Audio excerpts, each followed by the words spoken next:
Hola, muy buenos días a todos. Los saluda Daniela Huelvas, coordinadora editorial de la Fundación Gabriel García Márquez para el Nuevo Periodismo Iberoamericano. En el día de hoy queremos agradecerle su presencia en el seminario web Latinoamérica de cara a los compromisos de la COP21. Este taller es posible gracias a la alianza de la FNPI con CDKN SPDA. Hoy tenemos como invitada a Catalina Arevalo, corresponsal de cambio climático de la agencia EFE, quien analizará las promesas de reducción de emisiones que han hecho los países de Latinoamérica en el marco del Acuerdo de París, así como los retos que plantean. Catalina, quien es autora de una investigación sobre la comunicación del cambio climático para la Universidad de Oxford, ha recorrido el mundo para conocer y escribir de los problemas y retos ambientales más acuciantes a los que se enfrenta el planeta. Bueno, la dinámica de este seminario web es la siguiente. En un par de minutos, me imagino que ya están viendo y escuchan, comenzaremos a escuchar a Catalina, quien conversará con nosotros durante unos 20 minutos. Luego abriremos una sesión de preguntas en la que ustedes podrán enviar sus inquietudes utilizando la caja de preguntas o cuestión del panel de control. Recuerden que en este seminario web se está realizando una grabación y al finalizar compartiremos con ustedes la grabación para que la puedan repasar y compartir con sus colegas. Durante la charla estaremos tuiteando desde nuestra cuenta de Twitter de la FNPI, @FNPI-org, con la etiqueta numeral retos COP21. Una vez más, bienvenidos a todos y gracias por acompañarnos. En este momento le damos la bienvenida a Catalina. Hola Catalina, muy buenos días. Bienvenida y gracias por estar con nosotros en este momento. Hola, buenos días a todo el mundo. Encantada de estar hoy con vosotros compartiendo esta charla sobre la comunicación del cambio climático, sobre las promesas de reducción de emisiones que han hecho los países de Latinoamérica.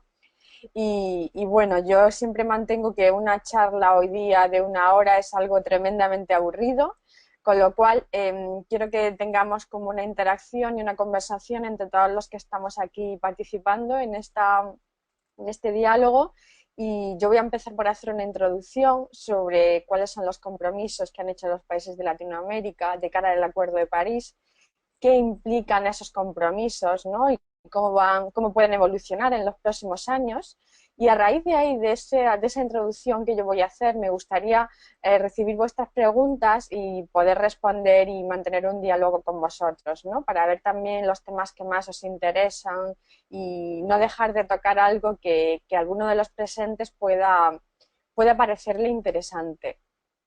Bueno, ya sabéis que en el marco del Acuerdo de París, que se alcanzó el año pasado en la COP21, los países debieron presentar una contribución nacional.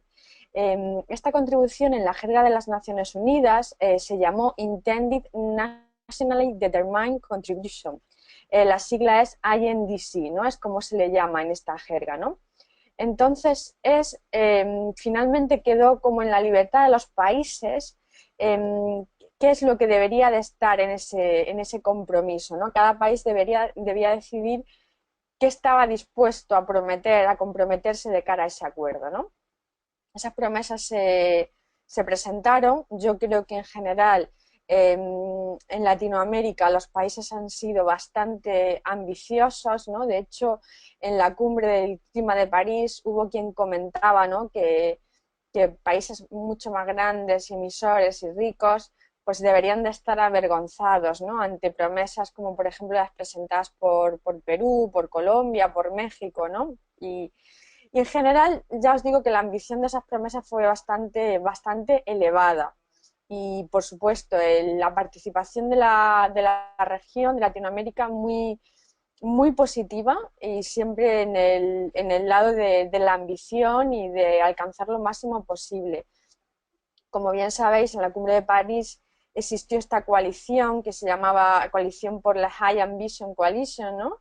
La que estaba la Unión Europea, Estados Unidos, tratando de lograr un acuerdo lo más ambicioso posible, y ahí también estaba Latinoamérica.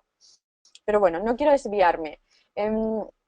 Las contribuciones que se presentaron el año pasado en París y que están dentro de este acuerdo a partir de que los países ratifican el acuerdo, se convierten en nationally determined contribution, dejan de ser intended para ser totalmente contribuciones nacionales determinadas, ¿no?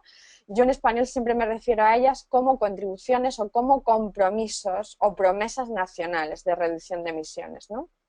Sería el término. Entonces, bueno, pues ya sabéis que el Acuerdo de París está a punto de entrar en vigor, algo que es tremendamente histórico. Por poner un ejemplo, me parece que el protocolo de Kioto, no sé si fueron 5 o 7 años lo que tardó en entrar en vigor desde que se firmó, ¿no? Y este acuerdo oficialmente se firmó en abril en una ceremonia en las Naciones Unidas y en la cumbre del clima que va a haber en noviembre seguramente ya va a entrar en vigor. Para que el acuerdo entrara en vigor hacían falta más de 55 países que fueran parte del mismo, que lo hayan ratificado y que en total representen más del 55% de las emisiones mundiales. Pues esos objetivos se han cumplido ya hay más de 55 países, suponen más del 55 y en 30 días entrará en vigor, ¿no? Como os digo, en la cumbre del clima de Marrakech. Estas aunque el acuerdo entre en vigor, realmente las promesas que han hecho los países no empezaron a funcionar hasta 2020. Es decir, lo que se ha prometido en estas contribuciones nacionales deberá ejecutarse a partir de 2020. Y serán promesas a 5 años, de manera que tú ahora mismo lo que hay sobre la mesa es lo que los países deberán hacer de 2020 a 2025 y de cara a 2025 cada país deberá de presentar un nuevo compromiso o contribución para que siga el mecanismo funcionando y sigamos reduciendo emisiones, ¿no? Hasta lograr ese objetivo que se han propuesto los países de que la temperatura del planeta no aumente más de 2 grados a finales de siglo. De hecho, hay un objetivo más grande que es que no aumente más de 1,5, ¿no? Que puede ser un poco complicado, pero ahí está. Entonces, actualmente la suma de los compromisos que se presentaron para el Acuerdo de París daría lugar a un aumento de temperatura de 2,7 grados a finales del siglo, ¿no? Teniendo en cuenta que esas promesas no cambien, que cada Catalina, 5 años vuelvan a Catalina, ser... Sí, una persona me dice que estaba teniendo problemas con audio. Eh, Vamos a pedirle a las personas que se encuentran en este momento que nos verifiquen si el audio está bien. Eh, ¿Alguien por mensaje nos puede confirmar de que el audio está bien? Sí, bueno, nos envían que ya se solucionó el problema y que está bien. Tú disculpa la interrupción, es que, bueno, queríamos confirmar de que todos los asistentes estuvieran recibiendo bien el audio de la conferencia. Entonces, bueno, ajá. ya disculpa y bueno, continuemos con la temática. Bueno, pues estamos hablando de que ahora mismo la suma de las contribuciones que han presentado alrededor de 190 países, sus efectos nos situarían en un aumento de temperatura de 2,7 grados, ¿no? ¿Qué pasa y por qué hay cierta esperanza? Pues porque estas contribuciones en principio solamente van a ser para los 5 primeros años en los que esté vigente el acuerdo. Entonces, la idea es que los países en sus próximas contribuciones vayan siendo cada vez más ambiciosos. De hecho, en el acuerdo está escrito que un país nunca puede presentar una contribución menos ambiciosa que la anterior. Es decir, si imaginaos que Chile, lo estoy diciendo, es un ejemplo, ¿no? No es real, pero si Chile ha prometido reducir un 20% sus emisiones para 2025, en la contribución que presente de cara a 2030, que serán los 5 siguientes años, no puede ser una contribución de una reducción de emisiones del 10%, no, tiene que ser siempre, siempre a más, ¿no? Para intentar finalmente lograr ese objetivo, ¿no? De mantener el aumento de temperatura en unos límites más o menos razonables, ¿no? Según lo que conocen los científicos. ¿Cuál es la clave entonces aquí de los compromisos de los países de Latinoamérica? Pues os voy a leer unos cuantos, ¿no? Me he hecho un listado y los vais a ver vosotros mismos cuál es la clave, ¿no? Perú, por ejemplo, ¿no? Se comprometió a reducir sus emisiones en un 20% respecto al llamado business as usual, es decir, respecto a si no hiciera nada, en 2030, elevándolo a un 30% si hay financiación internacional. Es decir, Perú por sí mismo va a tratar de llegar a un 20% de reducción en 2030. Me imagino que como el periodo de revisión es de 5 años el que se ha fijado, para 2025 habrá una cifra un pelín menor, pero esta reducción puede llegar al 30% si hay financiación internacional, ¿no? Bueno, pues ahí vemos uno. En el caso de Ecuador, ¿no? Ecuador se compromete a recortar sus emisiones entre un 20 y un 25%, también respecto al business as usual, en 2030. Entre un 20 y un 25. Ahora, dice, si recibo ayuda internacional, elevo mi compromiso entre un 37 y un 45%. Bueno, pues simplemente con estos dos compromisos que os he citado, ya se puede ver una cosa interesante, y es que los países latinoamericanos comprometen su ambición climática a la recepción de financiación internacional, cosa que en cierta manera es lógica, perfectamente lógica, dadas las economías de la zona, ¿no? Al igual que en los países latinoamericanos, la inmensa mayoría de los países en desarrollo han comprometido el poder llevar a cabo sus promesas a esa recepción de ayuda internacional. Por eso, la financiación internacional va a ser realmente la clave en los próximos 5 años para que todos estos compromisos puedan empezar a funcionar y los países de Latinoamérica puedan crecer hacia una economía baja en carbono, ¿no? Completamente desacoplada de las emisiones de CO2, es decir, que crecer no suponga emitir más, ¿no? Cosa que ya sabemos que es perfectamente posible. En el ámbito de la financiación, ¿qué tenemos en el ámbito de la financiación o qué cosas interesantes estamos viendo moverse en estos tiempos, ¿no? Bueno, pues como sabéis, existe el Fondo Verde para el Clima, que es un instrumento que se creó precisamente en la cumbre de Cancún en 2010 y bueno, se cerró en la siguiente, en Durban, y no deja de ser una gota en el océano, este Fondo Verde para el Clima, con lo cual, aunque se está previsto que la financiación de ese fondo aumente, va a haber muchos más cambios financieros, ¿no? Para que realmente estos compromisos se puedan llevar a cabo. ¿Qué estamos viendo en ese sentido, no? Pues estamos viendo, por ejemplo, que el mundo económico se está moviendo hacia la economía baja en carbono y hacia ir a países en desarrollo promoviendo proyectos bajos en carbono. Un ejemplo muy llamativo fue el caso de 28 multimillonarios, entre ellos Bill Gates, que el primer día de la cumbre de París, el pasado diciembre, se presentaron con un proyecto llamado Misión Innovación, ¿no?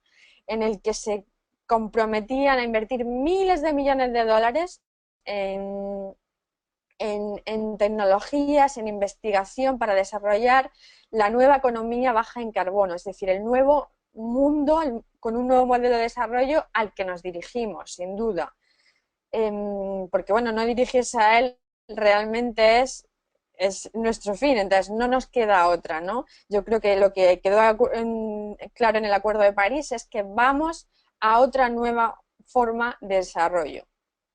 Bueno, Misión Innovación os contaba todos estos multimillonarios y quisieron rodearse de países para que no solamente fuera una iniciativa privada y bueno, pues hubo 20 países que se sumaron a ellos y que se comprometieron junto en este gran evento con Bill Gates, con Bezos y con otros multimillonarios a duplicar el I+D+I en energía renovable, en todo tipo de tecnologías libres, bajas en carbono, de transporte, agrícolas, todo esto, ¿no?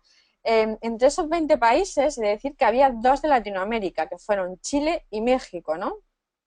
En total, junto con otros que también estuvieron en esta iniciativa, se comprometían a que en los próximos 5 años iban a invertir 20.000 millones de dólares en innovación y en tecnologías limpias, lo cual es muy interesante.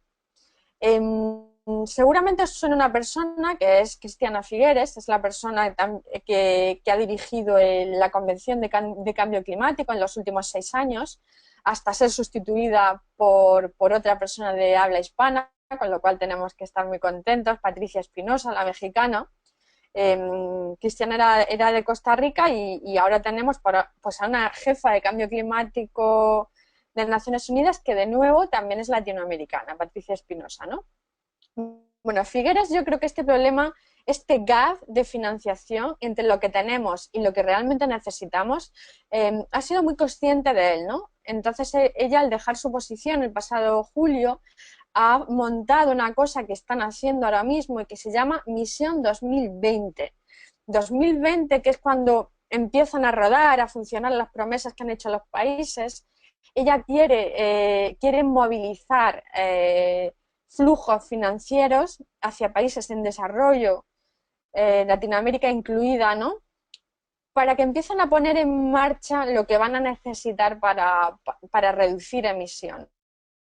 Entonces, esta es una iniciativa muy interesante. Vamos a ver si consigue esos flujos financieros. Yo creo que sí, porque es una mujer muy constante. Si consiguió darle ese empujón, ¿no? Y aunar todas esas fuerzas para el Acuerdo de París, seguramente va a conseguir esto también. Y bueno, y en eso estamos, ¿no? Otra cosa interesante en lo que hay que fijarse en los próximos años es el movimiento en sí de los flujos financieros internacionales, ¿no? Ya sabéis bueno, que cada vez más hay más fondos de inversión que tienen en cuenta el riesgo climático, el riesgo de cambio climático de sus inversiones. Es decir, bueno, tenemos invertido en este yacimiento de gas o de petróleo, pero ¿qué pasa? ¿Ese yacimiento realmente va a ser rentable dentro de 10 años? ¿O esa infraestructura en la que estamos invirtiendo, que está justo al lado del mar, si sube el nivel del mar o hay tormentas más frecuentes, vamos a poder seguir contando con ella? Bueno, pues ya hay corporaciones que analizan el riesgo financiero de las inversiones y que animan a sus inversores a mover su dinero hacia cosas que tengan menor riesgo climático, ¿no? Esto ya está ocurriendo y ya hay pues grandes inversores, ¿no? Como el Fondo Soberano Noruego, que es el que gestiona el dinero de las pensiones de todos los noruegos, que ha dicho, señor, yo no quiero nada que tenga riesgo climático, ¿no? Y ha movido ese dinero a tecnologías limpias, energías renovables. Ha pasado también con el Fondo de Pensiones Público del Estado de California, en Estados Unidos ha ocurrido lo mismo. En fin, cada vez hay más casos. Aún esto es una pequeña parte de las inversiones. Se calcula que un 0,6-0,7% de las inversiones ya están moviéndose hacia temas que tengan menos riesgo climático. Este movimiento seguramente que habéis oído en inglés que se llama divestment, que es mover una inversión de una cosa a otra. Y bueno, y los expertos calculan que cuando se pase del S0,6-0,7 actual a un 1 o a un 2%, ahí es cuando realmente, o sea, la comunidad inversora en general va a decir, pues esto tenemos que pensarlo lo mejor, ¿no? Vamos a ver, ¿no? Vamos a ver porque puede ser que nuestro dinero no esté en lugar seguro. Entonces, bueno, pues estas son un poco las iniciativas que vemos así más llamativas, iniciativas relacionadas con el cambio climático, para que el dinero fluya donde tiene que fluir, ¿no? Si realmente queremos hacer esta transformación energética para este nuevo desarrollo, ¿no? Este nuevo desarrollo bajo en carbono que nos permita ir hacia la neutralidad de emisiones en la segunda mitad de este siglo, es decir, que no emitamos más a la atmósfera de lo que el planeta pueda absorber por sí mismo, ¿no? Por sus mecanismos naturales, a través de los océanos, de los manglares, de los bosques, ¿no? Esa es la idea. Entonces, Latinoamérica resume bastante ambición, pero en parte esa ambición condicionada a la recepción de financiación internacional, que va a ser clave en los próximos 5 años, ¿no? Y, y hasta aquí me gustaría llegar porque, como he dicho al principio, tengo mucho interés en recibir vuestras preguntas y en charlar con vosotros, ¿no? De las cuestiones que queráis. Me he hecho un listado con las promesas concretas de reducción de emisiones que han hecho los países de Latinoamérica, por si alguien tiene curiosidad y quiere recordarla de algún país o que le recuerde, estamos a tiempo. Bueno, los invitamos a todos a que, como dijo Catalina, nos envíen sus preguntas en la cajita de preguntas o question que les aparece acá. Por lo pronto todos han enviado buenos días, saludos, pero esperamos que tengan algunas dudas que de pronto Catalina les ayude a resolver, algunas inquietudes que planteen acerca de pronto de casos particulares en sus países. Como dice Catalina, ella le puede recordar algunos retos, algunos compromisos, perdón, que tienen estos países. Entonces, bueno, estamos a espera de preguntas. Hasta el momento aquí hay una pregunta. Nos gustaría conocer los compromisos que se realiza Colombia, nos pregunta Patricia por acá.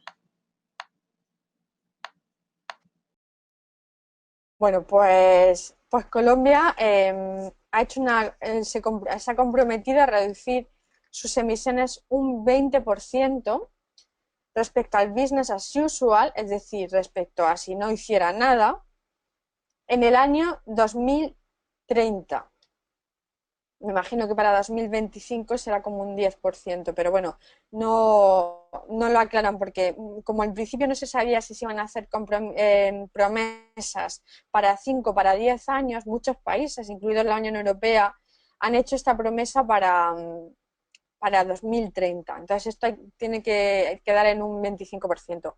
Pero bueno, es una reducción del 20% en 2030 y dicen que llegarían a un 30% de reducción de emisiones si recibieran apoyo internacional, de nuevo, es decir, si hubiera financiación internacional. Serían más ambiciosos. Esto es lo que ha prometido Colombia. Un 20 que podría ser un 30. Bueno, tenemos otra pregunta de Michelle Soto. ¿Cuáles serán los grandes temas que se verán en Marruecos, ya que esta es la COP donde se negociará la implementación? Uh -huh. Pues yo creo que en Marruecos hay que ver muchísimos temas técnicos. Va a ser interesante porque bueno, de nuevo Marruecos vuelve a albergar una cumbre de cambio climático en la que se desarrolla un acuerdo internacional. No sé si recordáis, pero en 2002 Marruecos y Marrakech albergaron la cumbre donde se desarrolló el protocolo de Kioto, ¿no? O sea, las decisiones de Marrakech, se llamó aquello, que era lo que en realidad concretaba que iba a ser el protocolo de Kioto. Aquí nos enfrentamos a una situación parecida, ¿no? El año pasado se puso un acuerdo muy bien intencionado sobre la mesa, pero quedan muchas cosas por desarrollar, ¿no? Una de las cosas interesantes que queda por desarrollar es cómo se van a, cómo se va a regular la transparencia del Acuerdo de París. Es decir, qué mecanismos se van a crear para que los países reporten lo que están haciendo respecto a lo que han prometido, cómo lo están haciendo y cómo se mide eso para poder verificar que efectivamente eso está siendo así, ¿no? Eso hay que concretarlo. Hay algunos países en desarrollo, a los que esa transparencia no les hace nada de gracia. De hecho, finalmente el acuerdo incluía un matiz en el que decía los países desarrollados tienen que presentar sus objetivos y sus planes con una verificación total, una transparencia total, y los países en desarrollo deberán hacer lo mismo en la medida que les sea posible. Bueno, hacer este tipo de verificaciones y de recuentos obviamente es una labor complicada y necesitas un equipo técnico que lo haga, ¿no? Que te diga, pues estas son sus emisiones este año y esto es cómo están bajando según lo que usted está haciendo, ¿no?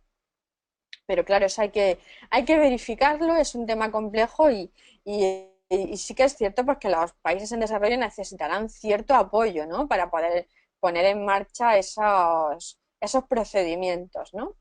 Pero es un procedimiento importante, ¿no? En tanto que, eh, ya que el acuerdo no recoge multas, nada por el estilo, y basa el cumplimiento en una especie de poner en evidencia a quien no haga nada, es decir, cuando tú presentas los números, si no has cumplido, si no has hecho, eso va a quedar en evidencia, ¿no? Y te van a decir, pero usted qué clase de seriedad tiene, ¿no? Si se ha comprometido a hacer esto y no lo ha hecho. Por eso es muy importante que haya un mecanismo de revisión y de verificación de los compromisos que sea realmente transparente y en el que se pueda confiar en la comunidad internacional. Bueno, ahora mismo existe algo parecido en el protocolo de Kioto, o sea que ya más o menos la comunidad internacional sabe cómo hacerlo. Lo que pasa es que, claro, Kioto no incluía compromisos para los países en desarrollo y el Acuerdo de París sí. Entonces, habrá más países que tengan que tener estos mecanismos de verificación. Esto tiene que concretarse mucho en Marruecos. La financiación, el flujo de financiación internacional tiene que concretarse mucho en Marruecos.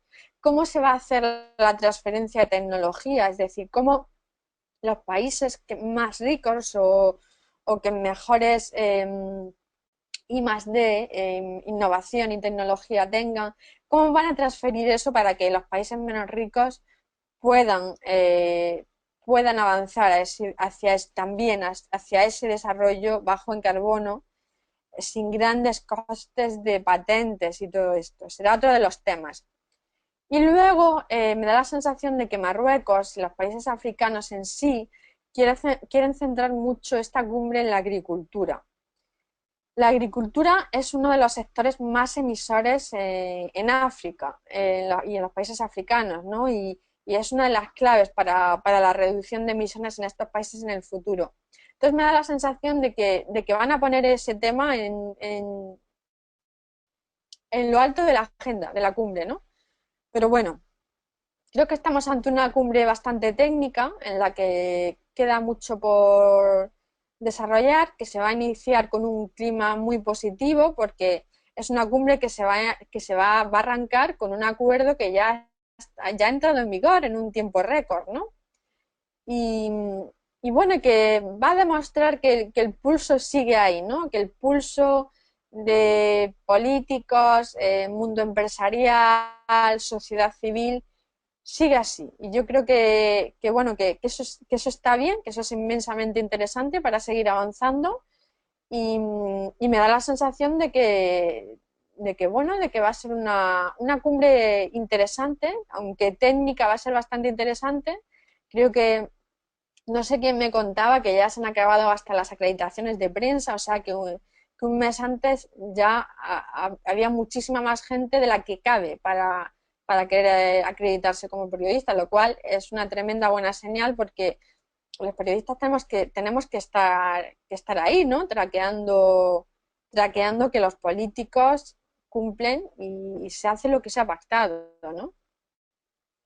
Bueno, Cata, tenemos por acá otra pregunta.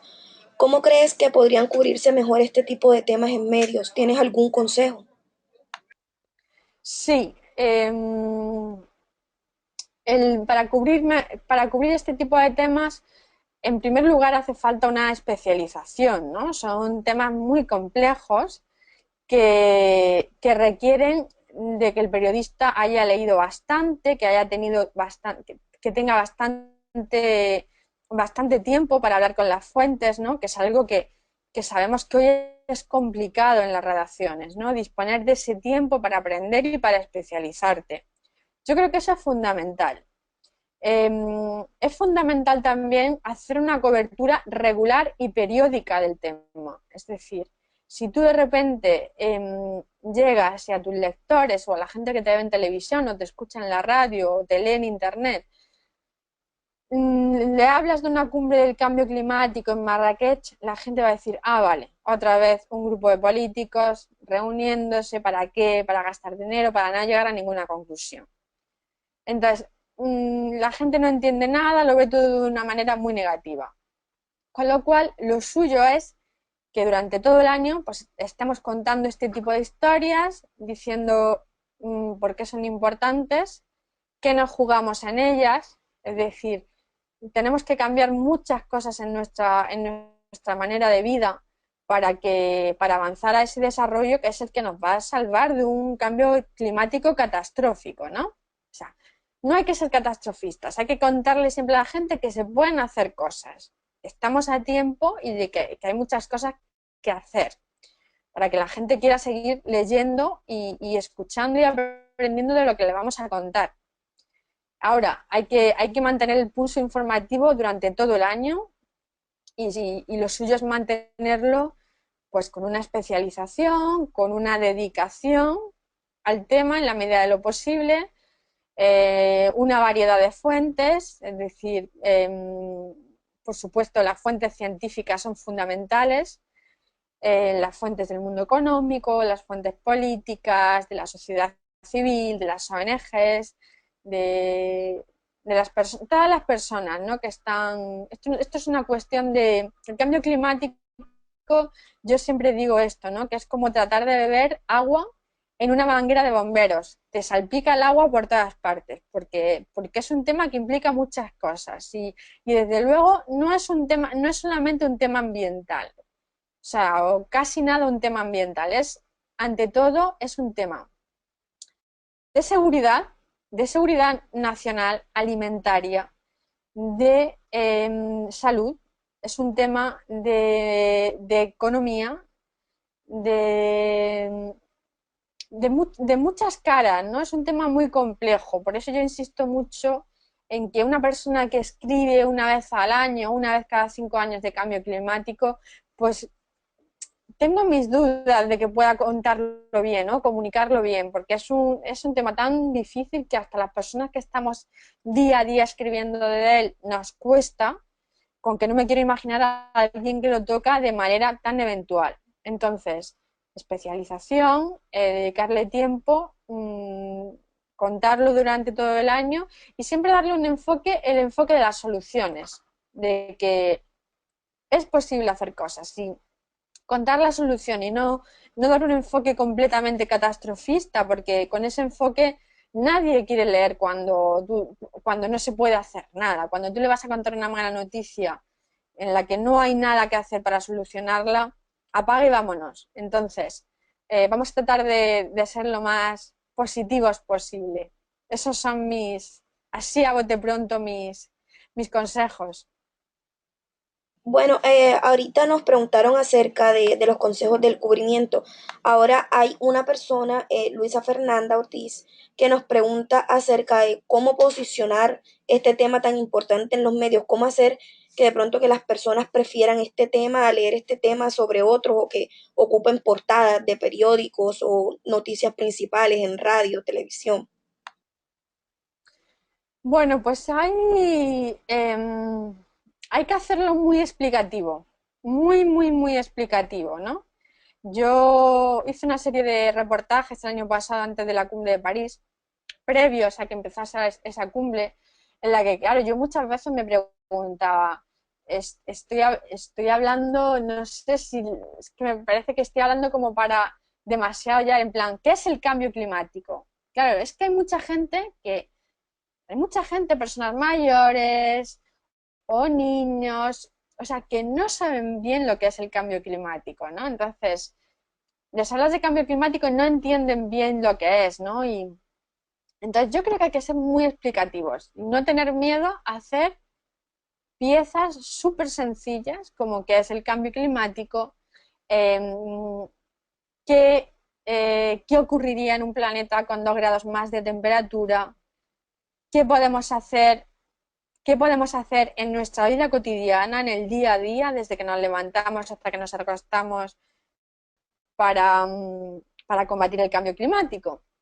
Cosas así muy explicativas y, y, por ejemplo, pues explicar los diferentes tipos de energías renovables, ¿no?, que hay.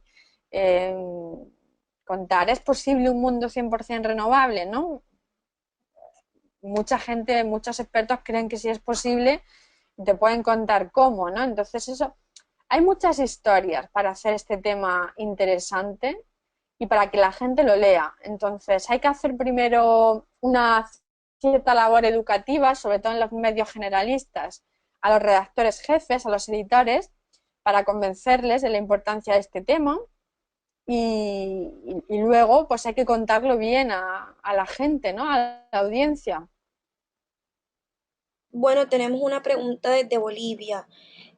Nos pregunta Juan Miguel Rojas, saber cómo un país en vías de desarrollo, como en mi caso Bolivia, que tiene una economía basada en hidrocarburos, cómo este país puede cumplir con los acuerdos tratados sin afectar su estabilidad económica financiera. Pues, pues bueno, pues puede cubrir. Colombia me imagino que es un sitio, es un país donde hay gente que no tiene acceso a la energía y en ese sentido la energía solar, las instalaciones solares, pues son un buenísimo ejemplo, ¿no?, para acercar a la energía a personas que no tienen acceso a ellas. No hace falta una red tremenda, ni oleoductos, ni gasoductos, ni nada de eso, ¿no? Una instalación solar y energía inmediatamente. Y no es demasiado costoso, como estamos viendo en India, por ejemplo, ¿no? En India se está dando acceso a los miles y miles de personas que no tienen acceso a la energía a través de la energía solar. Y eso ha logrado abaratar muchísimo los costes. Hoy día creo que es en India es donde más barato se produce la tecnología solar. Eh, para eso hace falta financiación, pero hay vías de financiación y ya están tradicionalmente abiertas, ¿no? Hoy día el Banco Mundial tiene una sección de cambio climático importantísima y de hecho tengo entendido que el Banco Mundial ya no concede ayudas sin que estas ayudas garanticen que van a ir a un proyecto bajo en carbono. Con lo cual, o sea, la petición de ayudas internacionales a organismos más y menos tradicionales para energías limpias y tecnologías limpias va a ser muy bienvenida y yo creo que un país como Bolivia pues puede usarla perfectamente para mejorar la calidad de vida de sus ciudadanos, ¿no? Para dar acceso a la energía a mucha gente que no la tiene y que sea una energía limpia. Mm, Respecto al uso de hidrocarburos, pues habrá que ir sustituyéndolos, ¿no?, por estas otras energías y, y en eso pues también será interesante tratar de acceder a la ayuda internacional. O sea, es mi impresión. Bueno, acá tenemos una pregunta desde La Guajira, de Adalis Medina, La Guajira, Colombia. Ella nos dice cómo hacer un trabajo en los medios preventivo sin causar pánico. En el departamento de La Guajira es uno de los afectados el fenómeno climáticos, por los fenómenos climáticos. Se viven las consecuencias extremas causando grandes daños, las sequías. ¿Cómo tratar este tema sin causar ese pánico e incluyendo a las comunidades indígenas? Claro, pues esa historia hay que contarla. Hay que contar que el cambio climático no es una cosa remota, vamos, que está ocurriendo aquí y ahora, ¿no? En comunidades como La Guajira, ¿no? Que sí que había leído que, pues, los cambios en la climatología pues, eran tremendos, estaban alterando todo. Eso hay que contarlo. Esa historia hay que contarla para que la gente sepa que ahí están ocurriendo cosas y que va a hacer falta también cierta ayuda para eso. Lo que los periodistas deben de contar es también, al mismo tiempo, es qué se puede hacer para apoyar a esta gente y para tratar de paliar y adaptarse a las consecuencias de estos efectos del cambio climático, ¿no? ¿Qué se puede hacer? ¿Qué se puede hacer? Vamos a ponerlo por escrito, vamos a contarlo Seguro que ahí ya hay organizaciones de la sociedad civil, incluso científicos colombianos que tienen respuestas para esto. Vamos a contarlas eh, para que además ellos también incluso puedan apoyarse en esos artículos de prensa, en estas publicaciones para, para decirle algo a sus gobiernos, a las entidades internacionales, miren, nos está pasando esto y con esto que tenemos aquí, con esta batería de soluciones, podríamos estar mejor. Necesitamos invertir en adaptación, en, en adaptarnos a estos cambios que vamos a tener, ¿no? Entonces esa es mi sugerencia. Mi sugerencia es contar la realidad de lo que está pasando ahí y al mismo tiempo reunir una serie de buenas fuentes de información que puedan ofrecer cuáles son las soluciones, qué es lo que debería hacer esa región de Colombia para adaptarse y, y para que puedan desarrollarse bien en esas condiciones. Bueno, tenemos otra pregunta, la envía Natalia Rodríguez. Dice, la comunidad científica juega un rol clave en la comunicación del cambio climático. ¿Cómo mejorar la relación entre los científicos y los periodistas para realizar un mejor cubrimiento del tema? Uh -huh. Pues a ver, esto es un tema fundamental, sin lugar a dudas. Me alegro de que Natalia lo haya preguntado porque realmente la ciencia es la clave, ¿no? Los científicos son los que nos están contando lo que está pasando y nos están advirtiendo de lo que puede pasar. Entonces es importante que nuestras historias siempre tengan el respaldo de lo que dice la comunidad científica, ¿no? Porque eh, los diferentes colectivos, organizaciones de la sociedad civil, económicos, todo eso, digamos que son partes interesadas, ¿no? Pero los científicos no, los científicos son los que han analizado, estudiado y los que nos pueden decir lo que está ocurriendo. Es vital darles siempre voz y que tengan un lugar muy relevante en nuestras historias. Para mejorar la relación con ellos, bueno, yo creo que todas las personas que hablamos español, para quienes el español es nuestra primera lengua, tenemos una dificultad hacia la ciencia tremenda, ¿no? Porque casi toda la ciencia se hace en inglés y se publica en inglés y la hacen científicos que hablen en inglés. Eh, Cosa ya de entrada que nos perjudica, ¿no? En cierta medida, ¿no? Entonces, bueno, mientras esto se revierte o va cambiando, cada vez se hace más ciencia en español, yo creo, especialmente en Latinoamérica, y cada vez se publican más, hay más científicos disponibles en el Panel Intergubernamental de Expertos de Cambio Climático de la ONU, que es el máximo órgano científico en cambio climático. Cada vez hay más científicos latinoamericanos y eso es interesantísimo. Pero bueno, no vamos a menospreciar esta dificultad, ¿no? Es decir, hoy día para acceder a las principales grandes investigaciones que se hacen en cambio climático y que se publican, tienes que saber inglés bastante bien para poder entender esa jerga y ese lenguaje y esas complicaciones y además tienes que saber hablarlo, ¿no? Para poder entrevistar al científico y poder contar su versión, ¿no? Entonces esa es la primera dificultad, ¿no? La gran dificultad que veo yo para los periodistas de habla española. Eh, pues una de las claves pues es bueno, intentar manejar ese idioma lo mejor posible para acceder a ese idioma y a esos científicos, ¿no? Que no hablan español. Y por supuesto, siempre que haya los que hablan español, también tener, tener buena relación con ellos. Eh, ¿Qué se puede hacer? ¿Qué se puede hacer? Pues se pueden hacer encuentros. Yo creo que los científicos tienen mucho que mejorar. El IPCC debería de hacer encuentros más frecuentemente con los periodistas. Me parecería súper interesante y lo mismo la Fundación Nuevo Periodismo Iberoamericano puede tomarme la idea, ¿no? De por qué no organizar un taller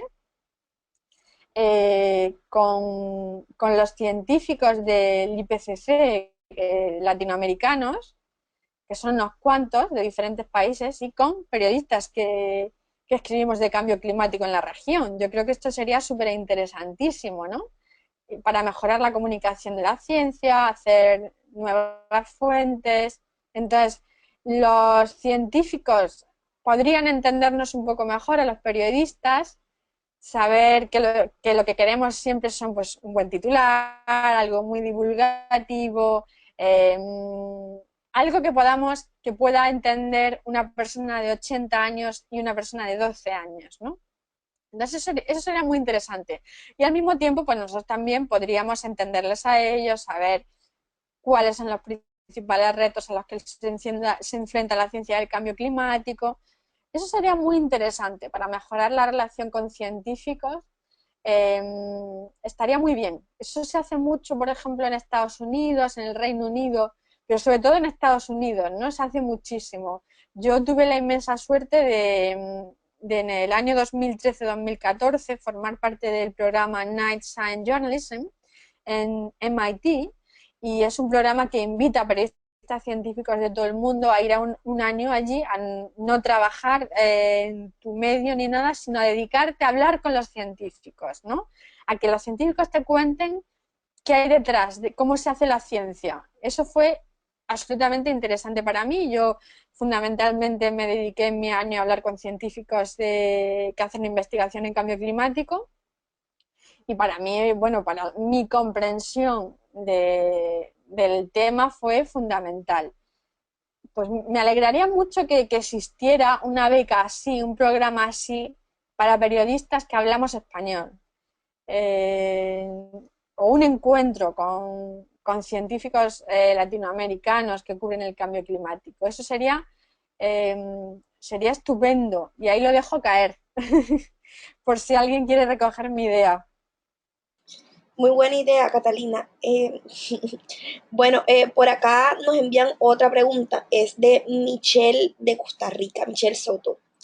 Muchas veces Uh -huh. se escribe mucho sobre algunos temas y muy poco de otros. Cierto. Generalmente veo muchos textos sobre energía, agricultura y desastre. ¿Cuáles temas estamos olvidando los medios de comunicación que cubrimos de aspectos relativos al cambio climático? Yo estoy totalmente de acuerdo con Michelle, o sea, no puedo estar más de acuerdo. La información llega cuando hay algo urgente, una catástrofe generalmente, unas inundaciones, un huracán tremendo, todo este tipo de cosas, ¿no? Eh, ¿Qué creo yo que recibe poca cobertura? Yo creo que reciben poca cobertura las soluciones. Las soluciones. Yo, ahora, por ejemplo, ¿no? Estamos hablando de los compromisos de los países, ¿no? El compromiso de Colombia, ¿no? Me, me ha preguntado uno de los asistentes. Eh, ¿Por qué no hacemos una historia contando qué tiene que hacer Colombia para alcanzar ese compromiso? O sea, qué senda tiene que seguir y qué tiene que hacer en esa senda para alcanzar el compromiso de reducciones que ha prometido. Vamos a ponerlo y vamos a ver si el gobierno y las empresas colombianas lo cumplen, ¿no? Un poco en esa labor de vigilancia que debemos hacer los periodistas. Yo creo que las soluciones están muy poco reporteadas, que no reciben la suficiente atención. Eh, Creo también que hay fenómenos no ambientales, como por ejemplo las consecuencias del cambio climático para la salud, el impacto en la seguridad alimentaria que podría tener en los alimentos, en los cultivos. Yo creo que de eso hay poca información, ¿no? Y son temas muy importantes. Eh, el propio informe, ¿no? Los informes del IPCC tienen un capítulo dedicado a esto, a los impactos en la agricultura y todo esto.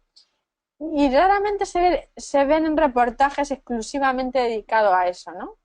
sería muy interesante ver qué impactos está habiendo ya en los cultivos, en ciertos cultivos muy propios de Latinoamérica y cómo puede evolucionar eso en el futuro y qué se puede hacer, ¿no? Para que la seguridad alimentaria no esté en riesgo.